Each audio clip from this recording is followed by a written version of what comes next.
Olá! O Academia de hoje vai apresentar a tese da doutora Simone Henriqueta Cossetin Chouzi. Mas antes de falar especificamente sobre o tema, vou contar uma história. Notícia ruim corre longe. O ditado é antigo. É da época em que as notícias ruins ou não eram quase sempre repassadas boca a boca. Poderia até chegar longe, mas demorava muito. Um exemplo curioso agora. A história diz que o Brasil foi descoberto no dia 22 de abril de 1500. A carta de caminha, contando a novidade ao rei de Portugal, saiu daqui 10 dias depois e o monarca só soube da notícia pelo menos 40 dias mais tarde. Agora, de volta aos dias de hoje, um apertar de botão espalha uma notícia instantaneamente para o mundo todo. E isso requer investimento. No Brasil, quem se propõe a fazer tem políticas públicas de incentivo. E é este o ponto-tema da tese da doutora Simone, que vamos apresentar hoje. Pesquisa, desenvolvimento e inovação em tecnologias da informação e comunicação. Lei de informática e incentivos fiscais, à luz das novas teorias regulatórias. É o título da tese da doutora Simone Henriqueta Cossetin Chouzi.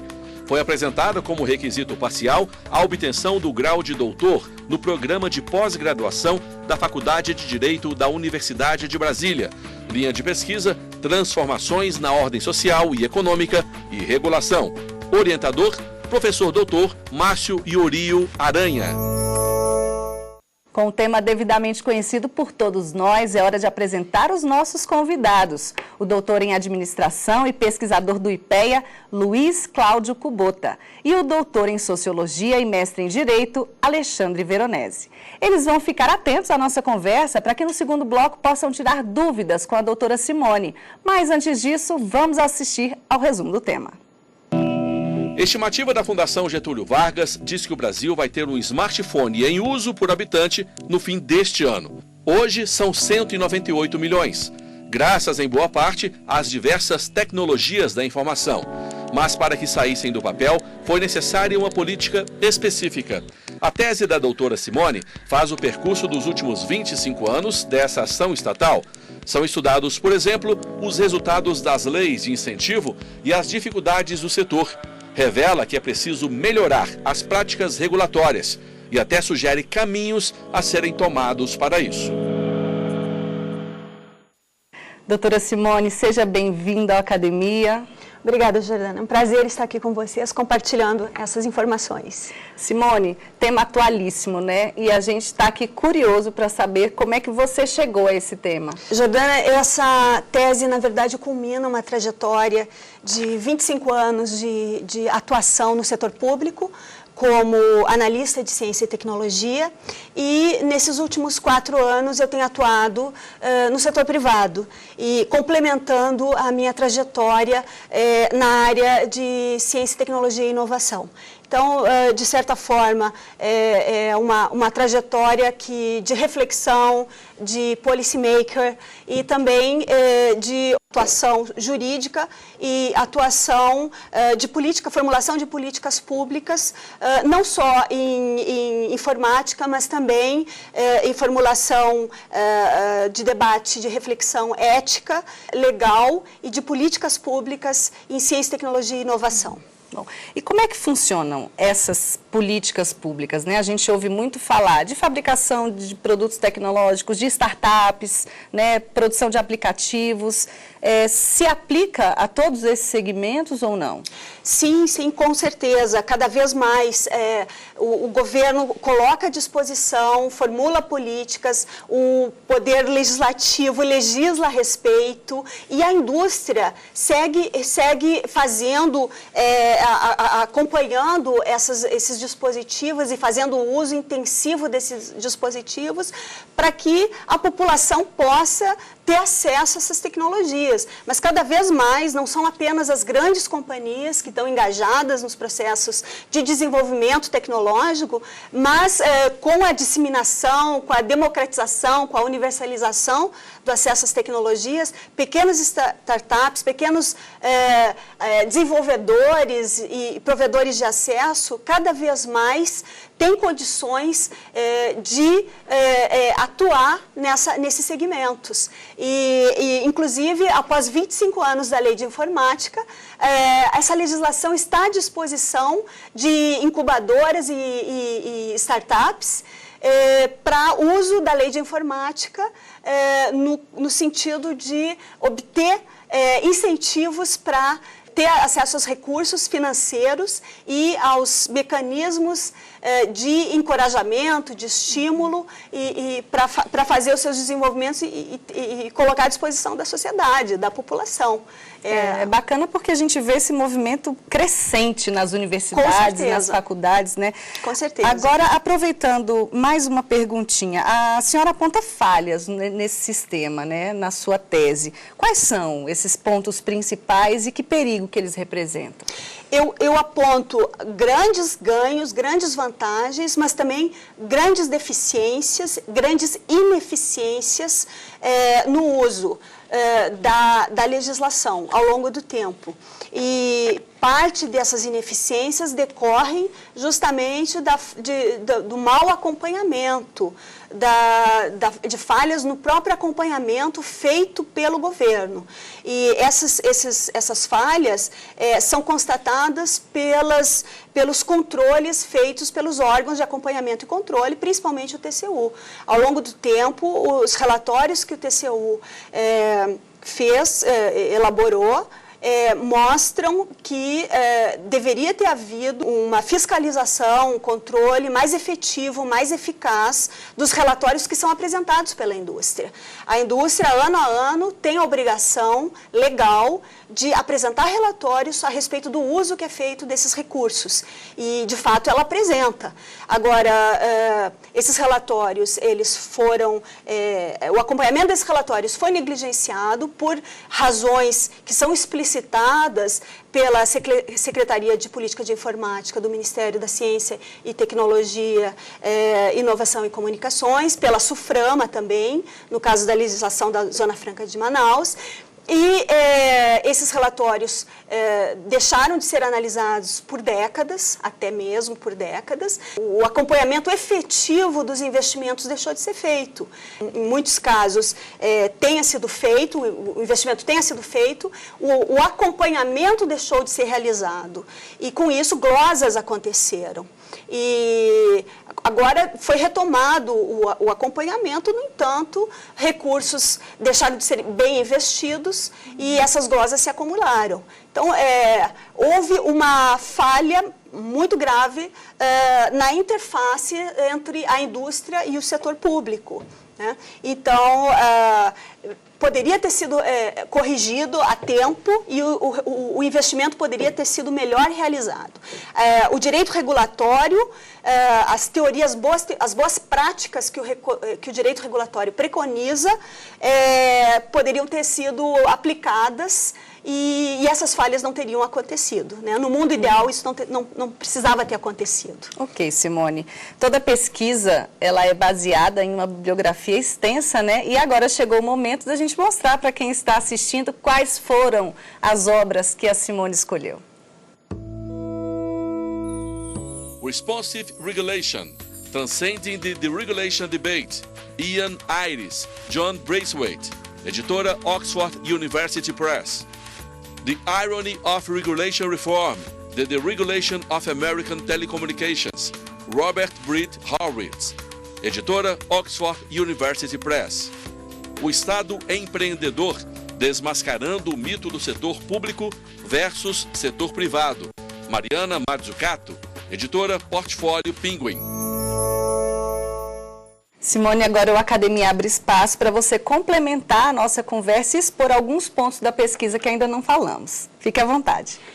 Bom, o que eu gostaria de salientar para vocês é o seguinte: essas obras que eu sugeri que fossem mostradas aqui são apenas 3 dos trabalhos das novas teorias regulatórias que eu expus na minha tese. Existem alguns outros que também são importantes, mas eu não vou me alongar sobre elas, até porque ficaria um pouco pesado aqui num programa rápido a gente aprofundar. Isso está disponível na tese. O que eu gostaria de ressaltar para o nosso público e para você, Jordana, os resultados eles são muito muito positivos. Você veja que recursos hoje em dia, o volume de recursos investidos em pesquisa, desenvolvimento e inovação, em decorrência da lei de informática, alcançam 1,5 bilhões de reais por ano, gerando emprego na indústria de informática para mais de 130 mil profissionais, o que não existiria se não fosse a lei de informática. São 25 a 35 mil pesquisadores empregados. Desses 130 mil trabalhadores da área de informática, 25 a 35 mil são pesquisadores, são empregos altamente qualificados. São 600 empresas cadastradas no Ministério da Ciência e Tecnologia e na SUFRAMA, atuando em informática. São 330 mil institutos de pesquisa e desenvolvimento que foram formados, estruturados em decorrência da lei de informática, oferecendo, sim, produtos de ponta no Brasil. Não são produtos que estão sendo importados dentro de containers, são produtos que estão sendo desenvolvidos no Brasil, sim. Não são apenas customizados, adaptados ao mercado brasileiro. Tem muito aplicativo altamente complexo sendo desenvolvido no Brasil. É claro que é um mercado, é claro que é um mercado globalizado, o mercado de tecnologias da informação é um mercado globalizado. Nós estamos encontrando nossos nichos. Por exemplo, na área de games, o Brasil ele está na ponta no mercado de games, de aplicativos para games, por exemplo. VR, Virtual Reality, é uma área que o Brasil está na ponta, está desenvolvendo esse campo. Temos laboratórios de excelência, temos centros de P&D de excelência, como o CERT de Santa Catarina, eu me permito citar, porque realmente é um consenso, o César de Pernambuco, que foi originado na Universidade Federal de Pernambuco. O faturamento incentivado anual é de 46 bilhões de reais, mas as empresas que ganham incentivo faturam anualmente 107 bilhões, ou seja, o incentivo gera um fator de aceleração de mais de 60 bilhões de reais por ano. Isso aí é um patrimônio que qualquer país do mundo gostaria de dispor. Isso decorre da lei de informática, a lei 8248 e a lei 8387, que são, respectivamente, a lei de informática do Sul e a lei da Zona Franca de Manaus. É importante ressaltar que falhas existem. Essas falhas deveriam ter sido sanadas ao longo dos 25 anos, ao longo do tempo, e, infelizmente, são falhas que terão que ser sanadas em decorrência de um fator externo que se sobrepõe agora, que é a decisão da Organização Mundial do Comércio, que nós, aparentemente, fomos parte vencida. Houve um painel na OMC, promovido pela União Europeia e pelo Japão. Ou seja, a nossa política industrial estava incomodando o ambiente concorrencial internacional. Fomos acusados de protecionismo, embora a lei de informática tenha vindo há 25 anos atrás para romper uma situação de reserva de mercado. Incomodou a tal ponto, depois de 25 anos, que ela foi contestada na OMC pelo Japão e pela União Europeia, e nós fomos parte vencidas. E, embora não tenhamos sido ainda notificados formalmente, porque a decisão está sendo ainda traduzida para os idiomas da União Europeia, os idiomas da OMC e para o português, nós seremos notificados até o fim do ano. E teremos apenas 3 meses para corrigirmos a nossa política. É claro que nós estamos contestando, porque precisamos de um processo legislativo para corrigir, e eles alegam que nós poderemos corrigir por medida provisória, né? E é claro que não, nós teremos que fazer um debate interno, audiências públicas, enfim, mas precisamos estar preparados para corrigir isso, principalmente a lei 8248. A Zona Franca de Manaus está protegida porque se alega que a Zona Franca de Manaus ela tem um fator de proteção ambiental na região da Amazônia, né? Então ela, de certa maneira, está protegida. Mas no Sul, não. O Sul será fortemente impactado e é preciso, então, que, por esse fator externo, a gente modernize a nossa legislação, a gente repense essa legislação. Mas a minha convicção, ao final desse estudo que eu realizei, é que a lei de informática foi positiva para o Brasil, ela continua sendo positiva para o Brasil, mas ela precisará ser repensada, ela precisará ser modernizada, e o legado negativo, que foram as glosas, ela precisará ser atualizado, e o reinvestimento dessas glosas, que já está em processo, em andamento, uma reflexão dentro do governo, juntamente com a indústria, precisará ser acelerado. Ok, Simone, a gente termina o primeiro bloco com essa novidade que com certeza será tema de debate. Agora, no segundo bloco, você não pode perder o segundo bloco do Academia. Aguarde aí, a gente volta daqui a pouco.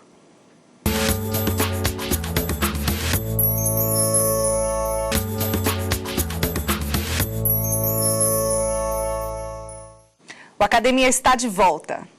Hoje a gente conversa sobre a tese da doutora Simone Chouzi sobre a política brasileira de incentivo às tecnologias da informação. Agora o espaço é para o doutor em administração e pesquisador do IPEA, Luiz Cláudio Kubota, e o doutor em sociologia e mestre em direito, Alexandre Veronese.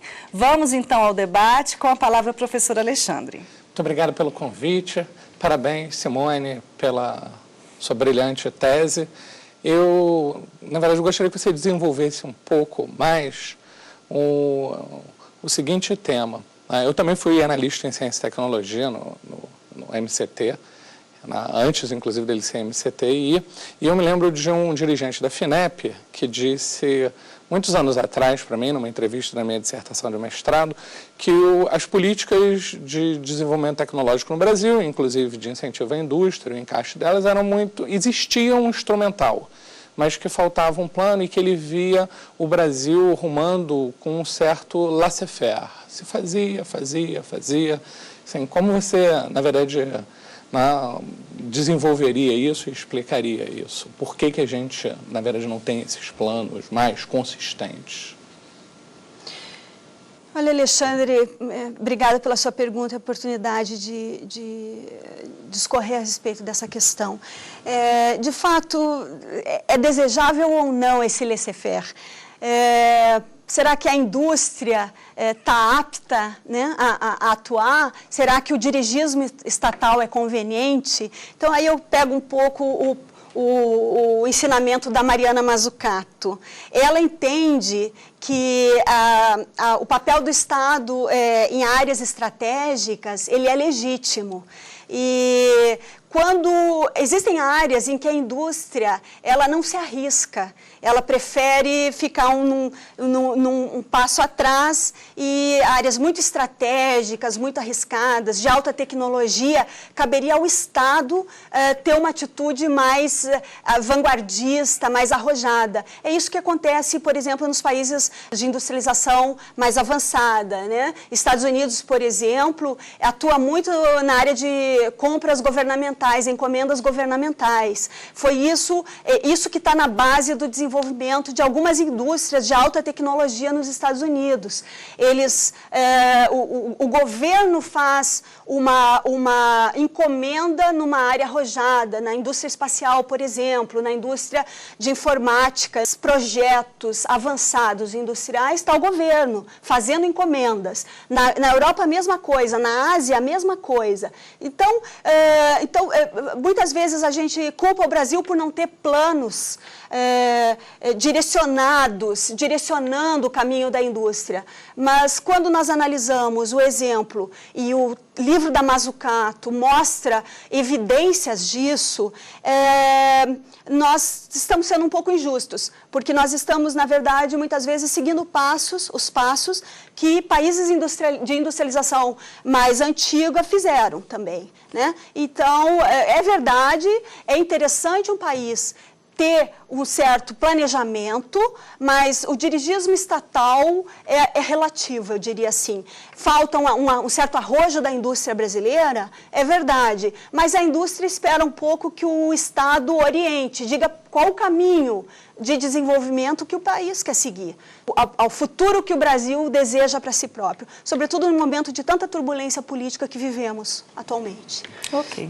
Luiz, por favor. Bom, obrigado pelo convite também. Parabéns pelo trabalho, Simone. E a minha pergunta está muito relacionada com a anterior, a gente não combinou, foi uma coincidência. No âmbito do seu trabalho, você cita duas forças que são antagônicas, né? Tem o trabalho da Mazzucato, que defende o Estado empreendedor, e tem a citação do Stiglitz, que fala das falhas do governo. Inclusive, no bloco das perguntas, você citou várias falhas de governo no acompanhamento da política. Então, eu queria que você desenvolvesse um pouco mais essa questão desses antagonismos. Inclusive, se você for ver no caso brasileiro, teve uma intervenção no setor de operadoras, né? Uma intervenção governamental forte, e o resultado foi bastante infeliz. Então, se você pudesse desenvolver mais. Pois não, Kubota, é interessante a sua questão, porque o Stiglitz, Nobel de Economia em 2011, ele observa que muitas das leis que afetam a atividade econômica devem ser observadas através das lentes regulatórias. E é justamente o caso da lei de informática. Ele diz que as anomalias constatadas decorrem muitas vezes não das falhas do mercado, as falhas do governo em regular excessivamente, em abster-se de regular ou ainda executar de maneira ineficiente a regulação. Então, eu entenderia aí que, ao mesmo tempo que a Mazzucato propõe que o governo atue em áreas estratégicas, entende como legítima a atuação do governo em atuar em áreas estratégicas e não, na verdade, se sobrepor à indústria naquelas áreas que não exijam um investimento arrojado ou que não sejam áreas estratégicas. E ela cita, inclusive, o caso do BNDES. Ela cita no livro dela o caso do BNDES, que é legítimo o BNDES atuar em áreas estratégicas. O Stiglitz recomenda que o governo se abstenha de atuar ou se abstenha de se sobrepor à indústria e atue com moderação, né? Então, esse equilíbrio é sensível, esse equilíbrio ele tem que ser bem dosado, né? Até que ponto o governo deve atuar, até que ponto a indústria deve atuar. E o que a gente percebe aí no Braithwaite é que o Braithwaite é um peso importante, ele tem um peso importante no meu estudo, na minha tese, quando ele fala da importância das redes de regulação. Quer dizer, não é só o Estado como o ente regulador, são as redes de regulação. O Estado deve se valer das associações, por exemplo, setoriais, né? Outros atores devem também atuar na regulação. Não só a indústria fazer autorregulação, mas outros atores sociais atuantes na sociedade também devem se articular com o Estado para que essa regulação seja mais completa. E a sanção não deve vir só do Estado, ela deve ser feita de maneira aderente. O setor privado, ao aderir à regulação, ele vai sentir, ele vai aderir à sanção de penalidades, por exemplo. Essas penalidades poderão ser substituídas por outros mecanismos, né? Então, as boas práticas regulatórias, das novas teorias regulatórias, poderia ter um espaço mais interessante no direito regulatório brasileiro, ou nas práticas regulatórias brasileiras. É dessa maneira que eu vejo o futuro da regulação no Brasil. Professor Alexandre? Voltando para esse tema da ciência e tecnologia, a gente acabou de aprovar, né, um Código Nacional de Ciência e Tecnologia. Como é que você acha que daria para fazer um encaixe entre essas políticas antigas de incentivo e o novo marco da CIT? Olha, eu gosto muito da discussão que está havendo do novo marco da ciência e tecnologia, porque é um típico exemplo de outros atores sociais participando da elaboração do marco da ciência e tecnologia. A gente tem um debate muito amplo com secretários estaduais de ciência e tecnologia, com a mobilização empresarial pela inovação da CNI, a ABINE, enfim, as entidades setoriais que atuam em ciência e tecnologia participando num diálogo muito aberto com o Ministério da Ciência e Tecnologia, com o MDIC, com o Ministério do Desenvolvimento e Comércio Exterior, e todos esses atores, através do Conselho Nacional de Ciência e Tecnologia, estão aportando, estão trazendo para o debate com o Congresso e com o Poder Executivo suas contribuições. Então, eu vejo nisso um procedimento regulatório, aberto, democrático, que se legitima, né? O resultado disso vai ser muito legítimo em prol da ciência e tecnologia no Brasil. Ok. Luiz, por favor. Simone, você comentou com os problemas que o Brasil está enfrentando no âmbito da OMC, e não é só a informática, no caso dos autos também. Como é que você vê a proposta, né, de um novo marco? Será que a gente não precisa pensar um pouco maior, ser um pouco mais ambicioso e não só pensar na instalação nas montagens dos produtos aqui? Com certeza. Eu acho que sim, eu acho que o Brasil já tem maturidade suficiente para dar um passo adiante. Nós já temos uma indústria consolidada, nós já temos institutos de pesquisa, desenvolvimento e inovação bastante sólidos, arrojados, nós temos um parque industrial, nós temos institutos associados ao Ministério da Ciência e Tecnologia, e não vou falar só da indústria de informática, não, eu vou falar da indústria do agrobusiness, eu vou falar da indústria espacial, eu vou falar da indústria aeroespacial, né? Então, nós estamos maduros o suficientes para darmos um passo adiante. E eu acho que essa medida da OMC traz um desafio que nós estamos aptos a enfrentar. Eu sou bastante otimista nesse aspecto e eu acho que está na hora, sim, do Brasil se expor ao mundo e não ter receio de enfrentar essa realidade que se coloca. Ok. Doutora Simone, muito obrigada pela participação aqui no Academia. Obrigada a vocês. Eu agradeço também, professor Alexandre, doutor Luiz, muito obrigada. O Academia se despede agradecendo mais uma vez a doutora Simone Chouzi, ao doutor em Administração e pesquisador do IPEA, Luiz Cláudio Kubota, e ao doutor em Sociologia e mestre em Direito, Alexandre Veronese. Agradeço também a você que nos acompanhou. Mande um e-mail para a gente, o endereço é academia@stf.jus.br. Para rever o programa, acesse tvjustiça.jus.br. A gente se vê no próximo Academia. Tchau!